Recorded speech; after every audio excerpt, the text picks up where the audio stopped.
Alright guys, welcome to a new video. So I'm going to sort of, I guess, review the new hunting method in the wilderness that you can do as an option. But one thing I want to quickly get out of the way, there's two perks you're going to want to do on your armor, basically. You cannot wield anything while doing this hunter method, so you're going to have to make armor and, you know, basically add these two perks and about to add to it. So I'm going to make myself the, where's the certain components? The Wise, which you can just make with this if you want. Y is basically just a 3% increase while you're skilling, so you're going to want to make that. Perfect, that's all I really needed. Put that on your armor, and then you're going to also want to make mobile, probably not really for this method. I mean, I guess this method you could use mobile throughout, but you won't need it as badly. This should hopefully just work. Okay, or nothing. There's mobile, sweet.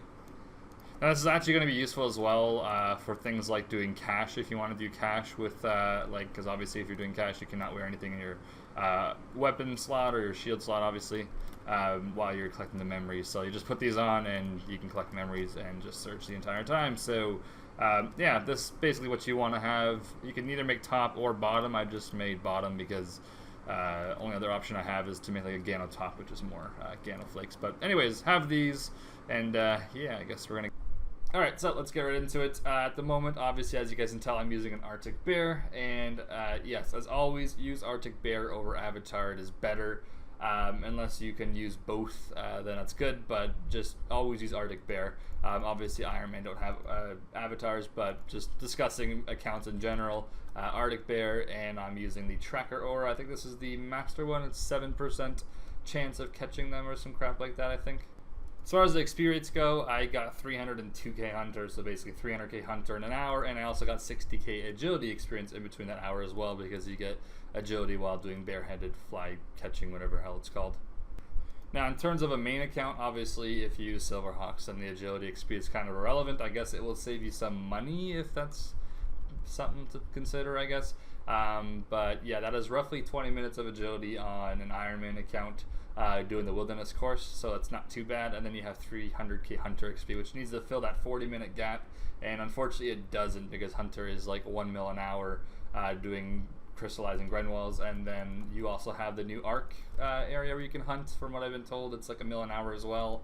It's like 1.2 million an hour, but you can only do that method for like freaking, I don't know, I think it's like 15 minutes a day or some crap. If you get lucky, maybe a bit more. Which is sort of annoying. I don't like when Jax adds content that you can only do for a little bit every day. It's kind of annoying. So that's kind of a new daily that Iron Man do have now, if you want to do that for Hunter at least. Even maybe for mains, it's still sort of worth doing as a daily. Though you do get charms from these, which charms is quite irrelevant anyways, though, because like obviously it's not really a big issue with double XP weekends. For Iron Man as well, it's not too big of an issue because you do need to do a lot of combat anyways. So it shouldn't really be an issue for anyone to do summoning, but it does give you charms, I guess, if you just want to collect them from just doing hunting. In this hour I got 74 crimsons and 35 blues. Also gave me like 109 greens and 158 golds, which is quite useless, but quite a bit as well. So in terms of summoning XP without bonus, I guess that would be like 30k plus maybe 35, so 70 plus. That's not including the greens and golds. So yeah, it's not too bad. I guess it's like 70k plus summoning an hour as well, which doesn't really make anything worth it, but I guess it's a side benefit. As far as the actual method goes, it's not AFK, but it's relaxing. It's kind of like motherload mining on 07. It's like you can't really AFK it, but you can. It's really relaxing, I guess. So that would be my best definition of it in terms of an RS3 content to add. Actually, I don't really know too much about that one. Maybe like Heffen Prayer or something. That's like one click every 5-6 seconds or something. So yeah, it's quite relaxing. One thing that they could do, I think, to maybe make this method better, because at the moment it's just pure dead content they just added to the game. They didn't ask the players about this at all. They just put it in the game, said here you go. The RS3 team isn't too famous for like reworking things like this, but maybe they will since it's still new content. They could do something like I don't know, like they had those new herbs, red weed herbs, that do like that's where the aggression potion come from, and the camouflage one, and then the other one that's like the ring of wealth thingy.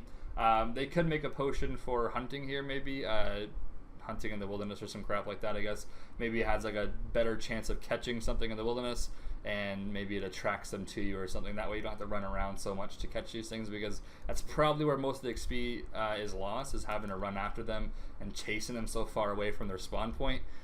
So if they were to maybe make a potion from those redweed herbs, I don't know what the secondary ingredient would be, but that would be obviously the herb to use it.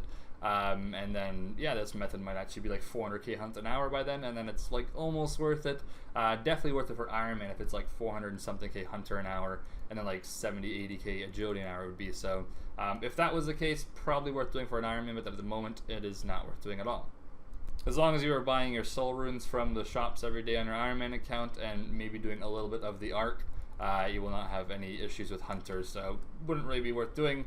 I guess if you hate agility, then you can do this, but it's, I mean, after 10 hours of hunting here, it's only going to be 600k agility XP. So anyways, pretty interesting method. I do wish that they kind of made it a bit better, and somehow they can upgrade it. My suggestion, like I said, would be like making a potion for it or something. Instead of just giving it a flat XP increase, you know, they could make you have to get like a potion or something to make these more viable. But yeah, these are in the Wildy, but they are actually at the teleport spot if you use like a glory, and I think also Ring of Wealth. I don't think a Slayer ring works here like it does on Old School. It works like a glory kind of teleport as far as how deep the wilderness you are. But yeah, you can just literally rub your glory and teleport from here. So if you see a white coming, or obviously they can use those potions now. So if you see anyone on your mini map that's coming towards you, or not your mini map, your actual screen, then yeah, probably just teleport if you want. I mean, it takes a few seconds to get back there. The way I got here, obviously, as you can tell, is just teleporting to Corp with the games necklace, and then just running directly east, and then a little bit south after that. Just go east till you hit like the water, and then just go a tiny bit south, and you'll be right there. Anyways, that sums up the Charming Moth. Worth doing? No. Worth doing on an Iron Man? No, unless you're lazy and don't want to do any agility on your Iron Man, then it's okay. But if they update it ever, then I will check out the new XP rates, but I don't think they'll ever update it. But just kind of sucks seeing them add new content that is already dead on the day of release. Anyways, hopefully you guys enjoyed. I'll be back sometime soon, in a day or two probably, with an update of what I've been doing on my Iron Man, because I haven't actually uploaded Iron Man progress in a little bit. But as you guys know, the beach is here, so I've just been doing that and working on herb lore and cleaning all my herbs and all that crap, and it's extremely enjoyable. I love every minute of it. Anyways, thanks for watching, guys. I'll see you guys in the next one, and don't forget to leave a big dick like.